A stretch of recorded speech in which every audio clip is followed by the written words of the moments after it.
In this last module, I want to go over a few things as we finish up our soda can project here. And in this first clip, I want to talk about some finishing effects to add an overall more realistic look to the final product. And one of them being the enhancing of the blurring of the splash at the bottom of our area of the can. I want to have that look like it's got a little bit more movement to it. But I want to be able to apply that blur to the image as a whole. I don't want to do it to just the layers themselves. But I also don't want to flatten the image. I want to be able to retain my layers in the event that I make some changes later on down the road. So we need to create a merged copy of all the layers and then run the blur on that. So go ahead and take out your layers panel here. Make sure you have the very top layer selected at the top of the layer stack here. Hold down the Option key on Mac, Alt on Windows, and click on the layer panel menu here and go down here and choose Merge Visible. That's going to create a new layer at the very top and merges all the visible layers into that one new layer, essentially flattening the image on a new layer.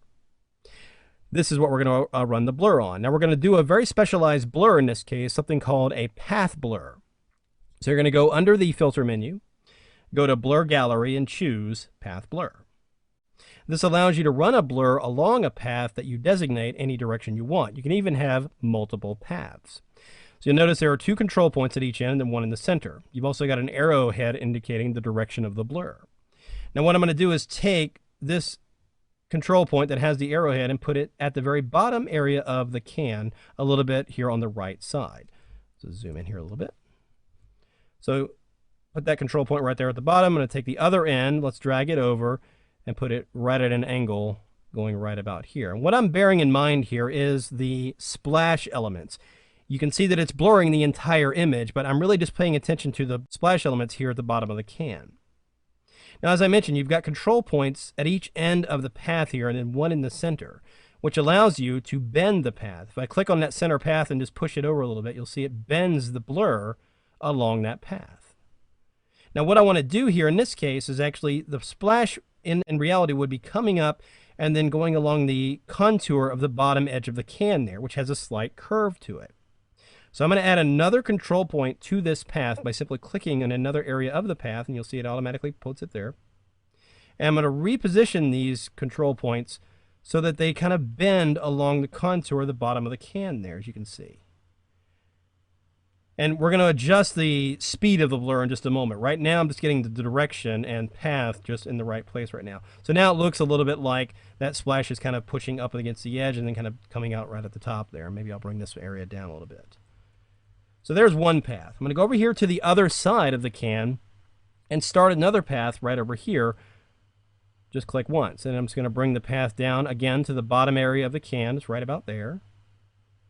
And that establishes the second path. You can see it's going in two different directions now. You see one path is pulling it this way, the other path is pulling it this way, giving a sense of depth and motion already. Now I'm going to go ahead and put a little bit of a bend on this other path by grabbing that middle control point, just bending it out slightly there. And that looks pretty good. So the paths are in place. Now go and pull out the Blur Tools panel, which is part of the Path Blur filter here. Go down to the Path Blur settings and you'll see we've got a setting for speed and taper and centered blur.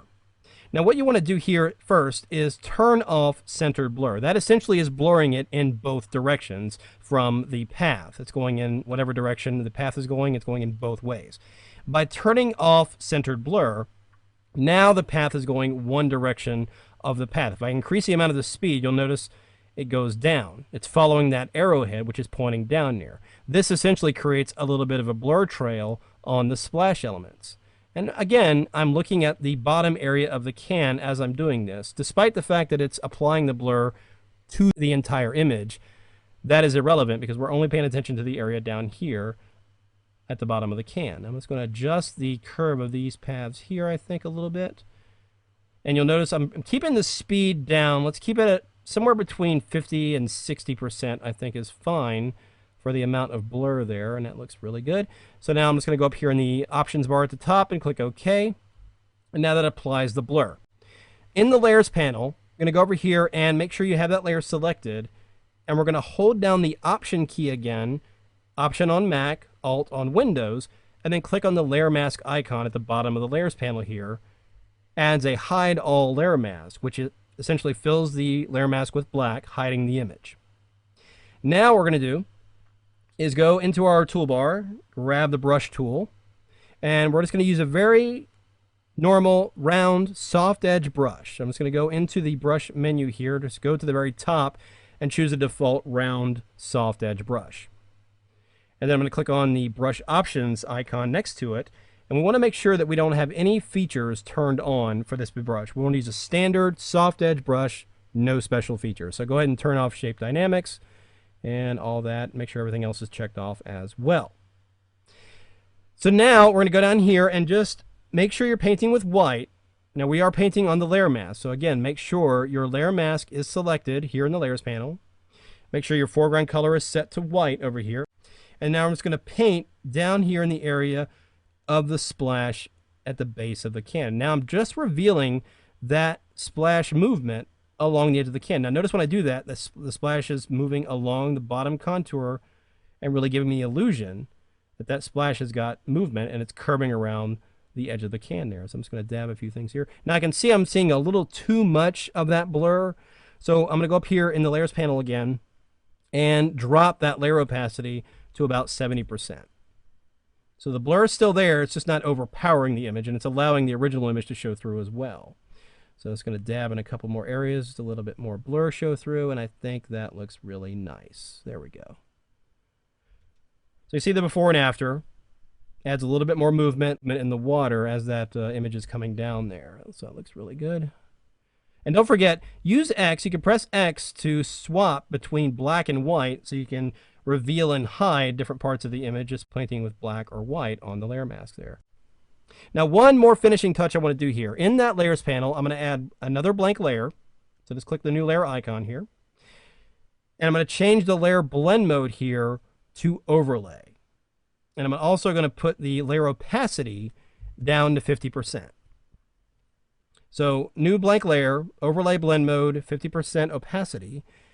Go ahead and get my gradient tool, and I'm going to use the blue color or a similar blue color to the background. Remember this gradient background we used for the blue? I'm going to go in here and sample a color here in my swatches panel, and if I click on my foreground color swatch, you can see the color is made up of these numbers here.